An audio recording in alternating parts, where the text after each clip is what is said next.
Hello, everyone. Happy to be back with another young Indian. Right now, we have with us Souvik Sengupta. Let's listen to him. Over to you, Souvik. Hi, good evening as per the Indian time, and I'm really honored to be here. Thanks for having me. I am really honored to be a part of this initiative that you started. So, as you said, my name is Souvik Sengupta, and I am from Kolkata, the city of joy in West Bengal. I am a linguist by profession. Uh, Currently, I am a project manager at a multinational company. My formal training has also been in linguistics. I have gained a master's degree from the University of Calcutta, where I was lucky, or maybe my hard work paid off. I was the gold medalist. I have also earned a diploma degree from IIT Madras in the same language. So, I would like to talk about why. Like, I will start by talking why I decided to be a part of this talk today. So, a few reasons motivated me to be a part of this talk, and three of the primary reasons being the openness in the background of the guests who are invited to be a part of this talk. There are experts and successful people from so many different backgrounds sharing invaluable knowledge about their respective fields. That paves the way for the second point, which is the initiative itself.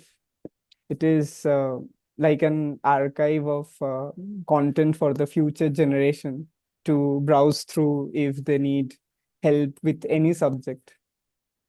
And there are so many videos covering so many subjects, so many topics, subtopics. So it's a great initiative, and um, one can experience various POVs. Even I was intrigued to watch some of the videos. I actually went ahead and watched a few videos, and some of them were inspiring and so knowledgeable. And the third point being the freedom that is allowed here to speak.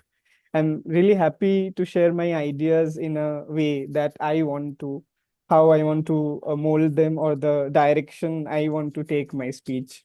Usually, conventional interview or podcast sometimes disrupts the continuity, but here the tolerance and allowance of individuals' idea are amazing. So let's jump into linguistics. What is linguistics? I would like to share. I would want to spread awareness of my subject, which is linguistics, in this video. So people have this misconception that linguists can speak many languages. So a person who can speak multiple languages is referred to be a polyglot. But the role of a linguist is much more than just speaking n number of languages. So, to mention my beginnings in my academic journey, I pursued my bachelor's in English literature from the Calcutta University, or University of Calcutta. And while studying, a part called philology was there. So from there, I got to learn how languages changes are influenced by socio-political aspects. Like, for instance, 60 to 70% of the English words are borrowed or loaned French words. Why is that? The reason being the domination of the French monarchy over the English during the first few Anglo-French wars. Not just the socio-political, but certain styles the authors used to write and how they were different from the others. For example, Shakespeare's writing style and Coleridge's writing styles are very different. Like how the elements, what elements make them different, how they can be categorized based on the choices of linguistic devices, etc. No, basically these things sparked my interest in the study of language further. Later, while pursuing linguistics in my master's degree, I got to know so much more about the role of language in the socioeconomic fields, and the cultural significance that can be maintained or even omitted through language. Like, I never knew language was such an important device for constructing and deconstructing identities too. It is so fascinating to think when we talk about international borders. There are no lines that separate the countries except for politics and language. And that is how important languages are, and the study of them holds a significant place. A nation's identity can be created by language, besides political significance. So, till now, I mostly spoke from an applied perspective. The theoretical part of linguistics mostly consists of studies relating to the structure of language as a whole, from the sound level to the word level to the sentential level. It is such an interesting field for language enthusiasts and research-oriented people. And to talk about my research is a combination of both applied and theoretical concepts. And my vision is I want to contribute something new and meaningful. And I think every researcher wants to contribute something groundbreaking. So I am no exception. I want to do something groundbreaking in my field. And we'll see what I achieve. So there is also a myth that I want to bust here, sharing my life experiences for students of linguistics or students who are interested in pursuing linguistics, but are hesitant because they are afraid of the future scopes and job opportunities that one can avail after the completion of the degree. That is not true. Like, maybe even 5 years back, being a linguist would be a bit odd in the Indian subcontinent, but in today's world, it provides a lot of scopes. So I think the linguistics community in India is a compact community, if not small, a compact community, and it acts as a family. I am in a number of groups where I see people help each other immensely. Even during my university life, my professors helped me so much. I think I owe a huge part of my success to my professors. That being said, even my first job, I got my first job at the Ministry of Home Affairs in the language division, where I was recommended by my university professors for the interview. So they kind of paved a door or paved a way where I could, at the platform where I could at least showcase what I know or what I have learned and what can I contribute. I have always felt that, if you are honest, hardworking, and true to the subject. By true to the subject, I mean if you are studying it because of your love and passion, you will succeed for sure. It might take some time, but persistence will surely be fruitful. And I think you need to love any subject you study to explore your full potential in the field of study. I did not have to even wait for a month since I got my results for my master's to start my new job. Maybe I'm a bit lucky in this case, but still, I would say the opportunities are many in linguistics. Maybe if it was not 1 month, 2 months, but as I said, persistence and your work would eventually be fruitful. And translation and transcription are the two standard fields that offer jobs and part-time stability to many early researchers or students who just started their job careers. So these two things are like you are just out of the university and you're looking for a big corporate or your first big job. So in the meantime, you can delve into these part-time jobs where you can at least support yourself for a few months until you land up your dream job. My second job was a corporate one. As I mentioned, I studied English literature and then pursued a Master's of Arts in Linguistics. I always find it a bit funny to think that my business title at that company was that of a research engineer. Never in my life was I even close to engineering. So in that company, my primary job was that of a computational linguist. So one of my professors always used to say, Souvik, no linguistics first. Study it well. The computational or the computer part will not be the most difficult part if you are strong theoretically in your subject. And that is true. I always felt that. As a computational linguist, of course, I had to learn programming languages, adapt to different AI related concepts, and understand the usage of large language models. Nowadays, ChatGPT is everywhere. So, but in the end, the core was linguistics. The knowledge of linguistics was of the primary concern that my job was surrounding to. So I would say that studying linguistics opened many more possibilities for me than I even imagined. From an art student to managing a team of engineers now. It was a long but fun journey. And like I got to learn so many things as well. And I think in today's world, one of the most important thing is the multidisciplinary studies. I don't think there is a particular field nowadays. Like, okay, you are this, and you also have to adapt. Like, computer is everywhere, and with the boom of AI, you have to know to some extent programming languages. So everything is nowadays multidisciplinary and interdisciplinary. So in a way, I have learned a lot too, besides linguistics, and how linguistics can contribute to other fields as well. So I have been to many academic trips as well to Europe and a few other countries. It was a dream come true for me as a middle class boy with humble beginnings. Reaching that level through academics was immense for me. I owe it to my subject. It made my dream come true in so many ways. It is also important for one to figure out that what works best for them. Like whatever I shared, it's my personal experience.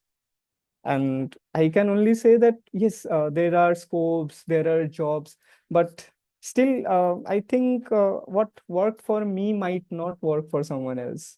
And everyone has their way of reaching their goals. And I think mostly what you need is dedication to find out what your calling is.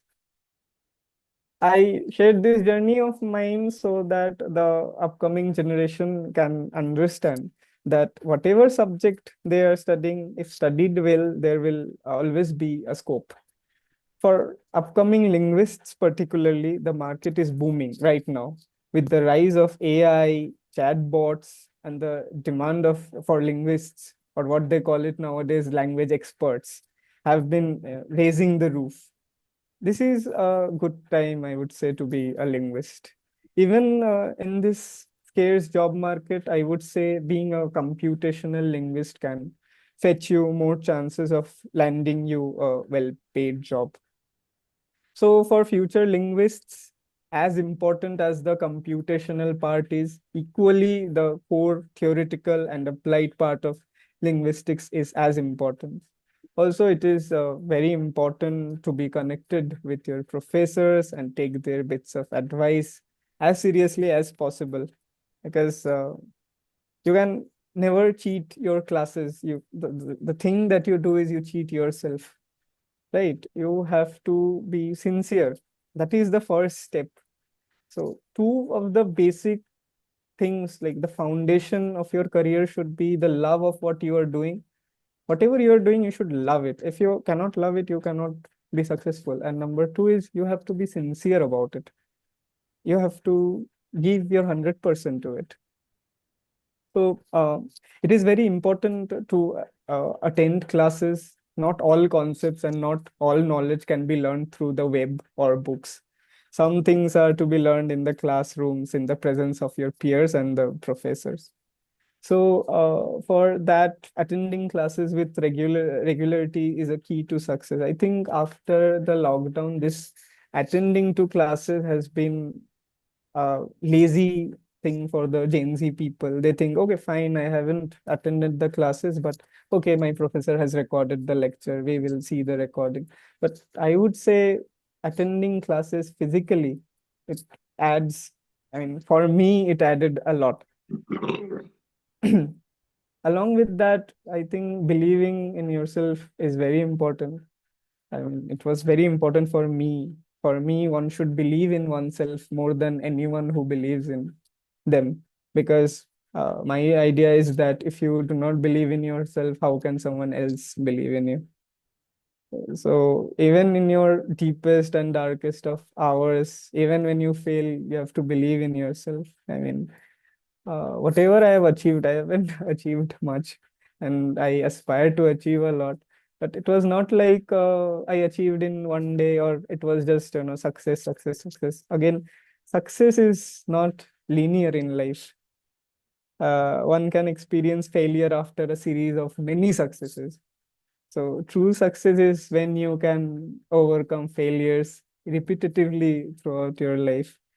So even during my darkest and um, sorrowful days, I still managed to find some motivations where I can give to my subject or to my career. And I think I am a bit ambitious. And I mean, you have to be ambitious in today's world. The competition is immense and it's so tight. So if you're not ambitious, someone else will just take your position. It's not like, okay, you are the only genius. There are so many waiting. Like once you fail or when you lose your motivation, there will be someone else taking your responsibilities, taking your job. So that is very important for me as well.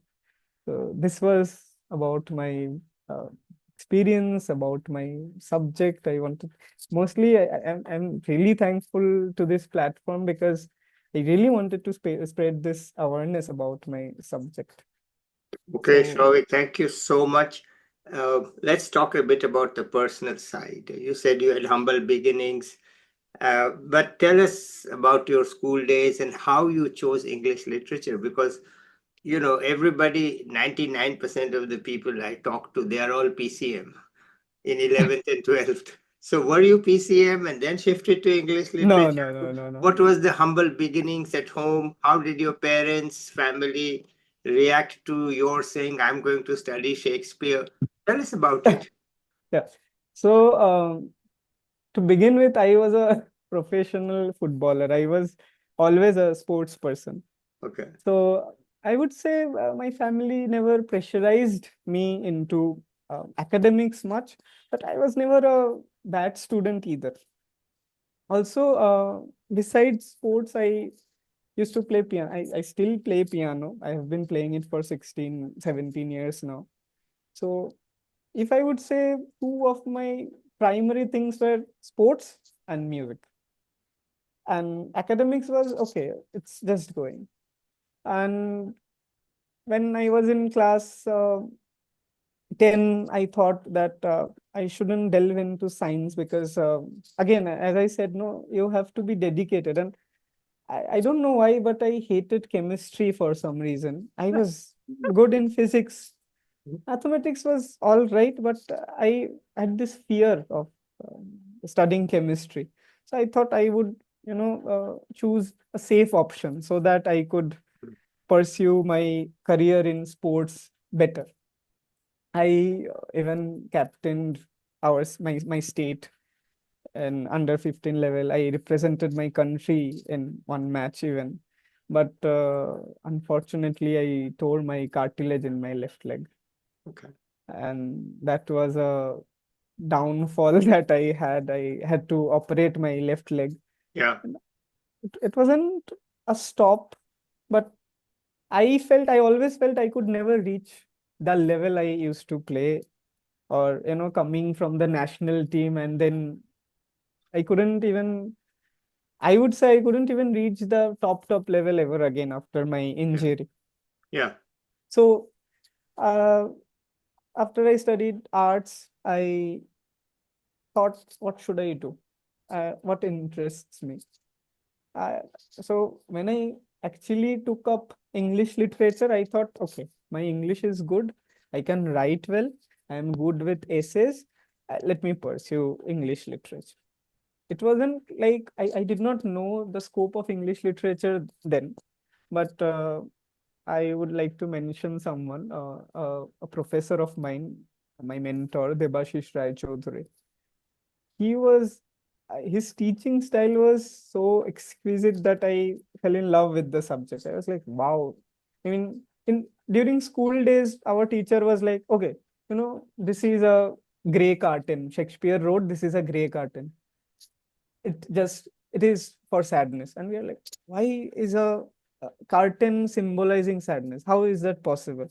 And I think the teachers in the school level did not explain it to me in a way that interests me to pursue it, but in the college level, it was fascinating. The more I studied it, the more I wanted. I mean, English literature is a character building subject, I feel. It changed my viewpoints of how I see the world, how I see politics. It changed me as a person. So I would say I started English literature because of something, but as the days passed, it took me to somewhere else. Hmm. And um, my mother passed away in 2017 as well. I had a very rough patch in that time too. Mm-hmm. I had just completed class 12 back then. Yeah.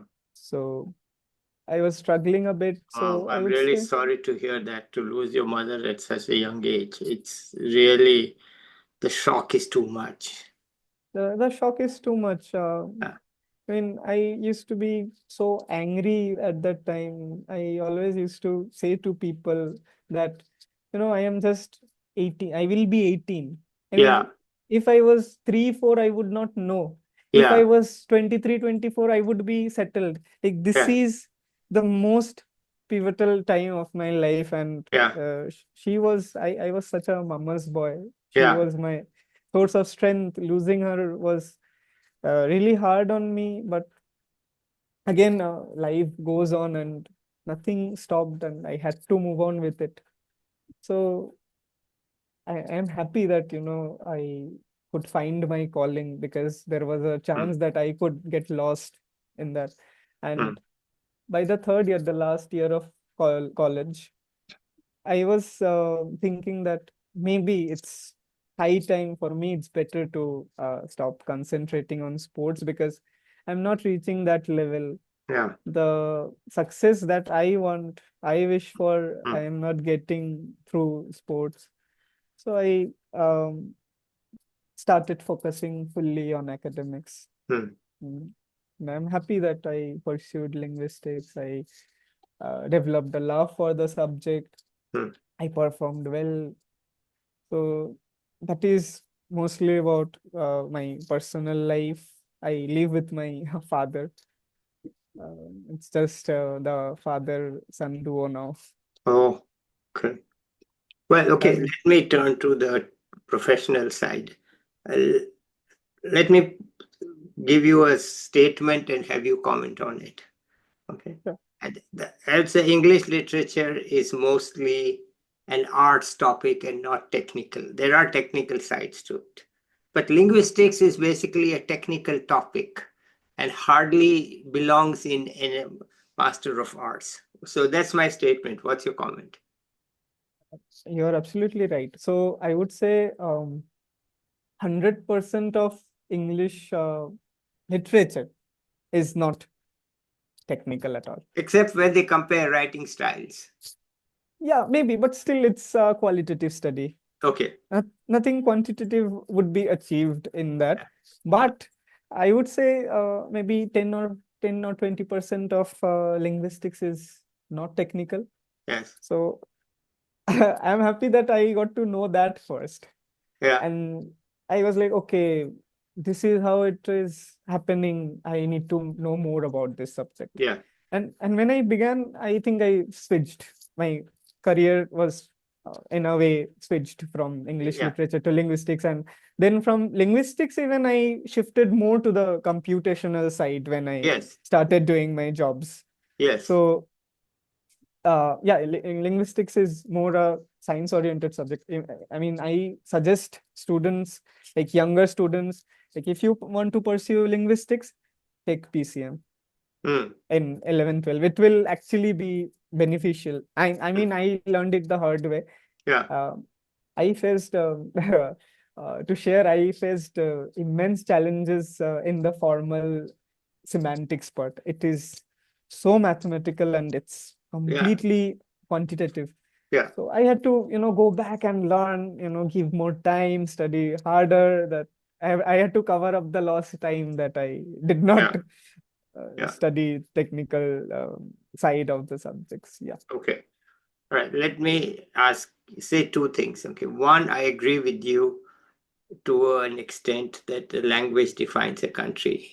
I'll give you example Indonesia when it became independent because it is so diverse. They created Bahasa Indonesia. Bahasa Indonesia was not a language at that time, and they created it.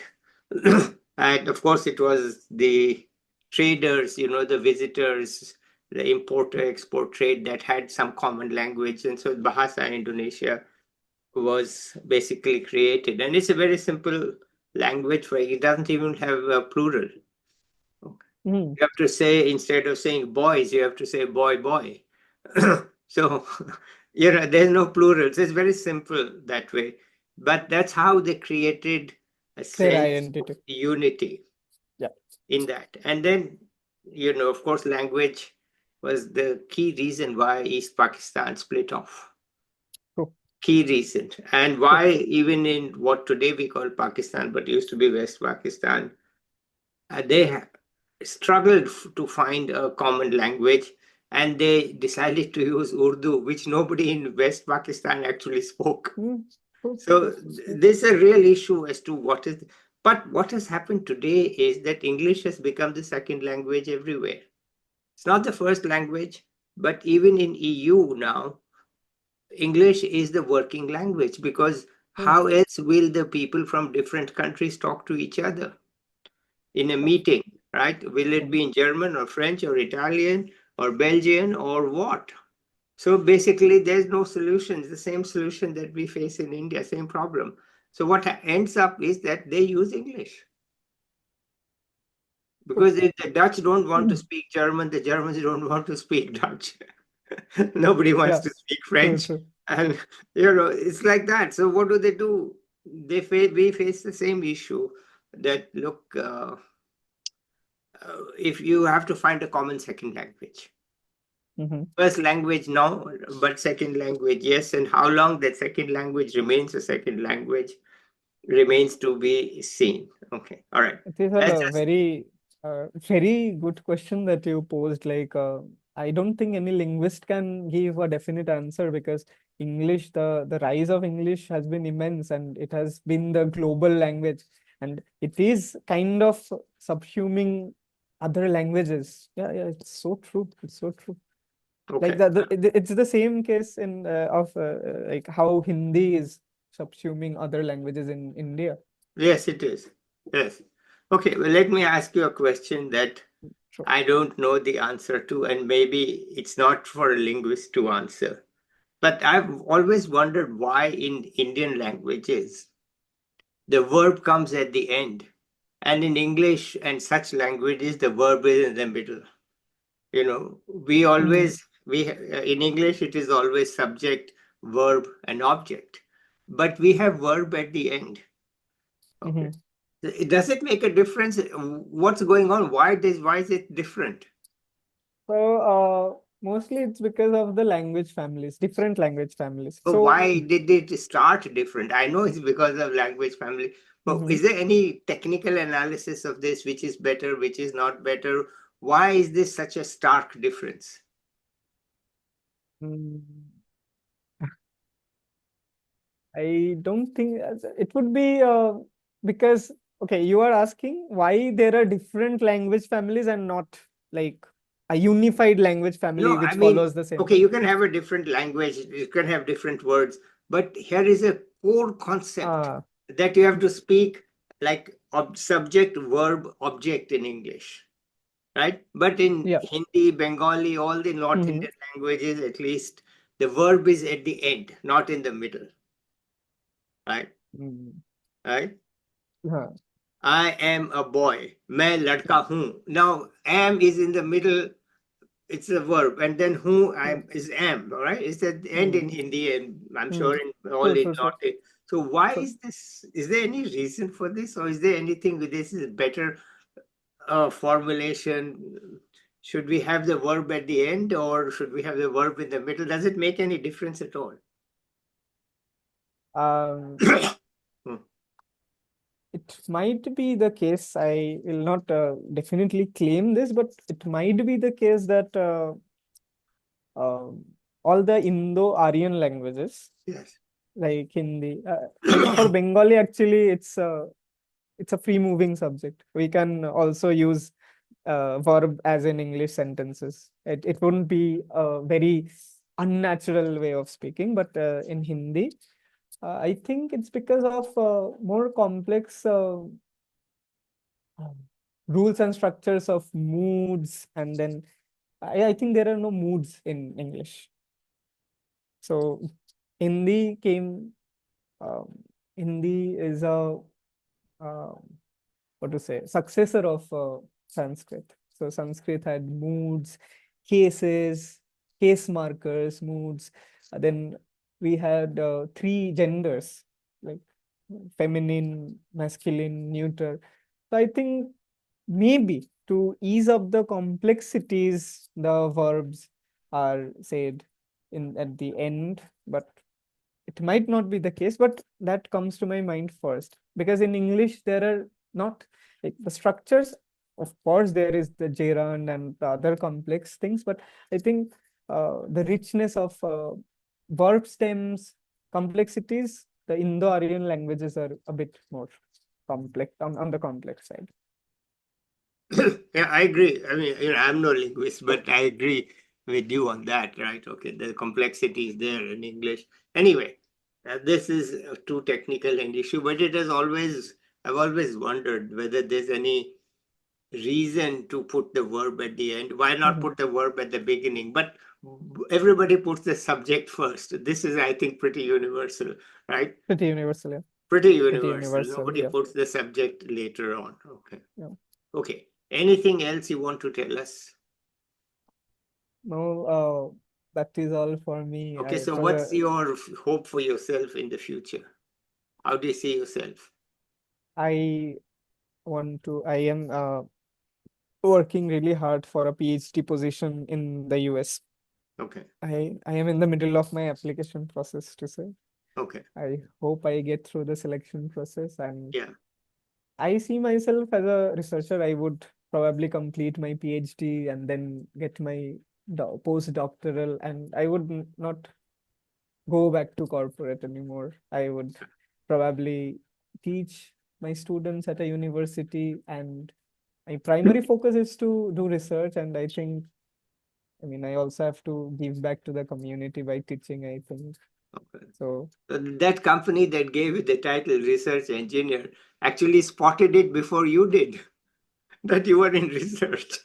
They understood you better. in the research is all right, but the engineer was And, quite well, absurd. linguistics is as tech. That's why I said it's technical, It's because technical. it is technical. There's It is. simply no other way around it. It is a Hmm. technical field, True, and true, true. they've wrongly put it in the master subject. I think, arts.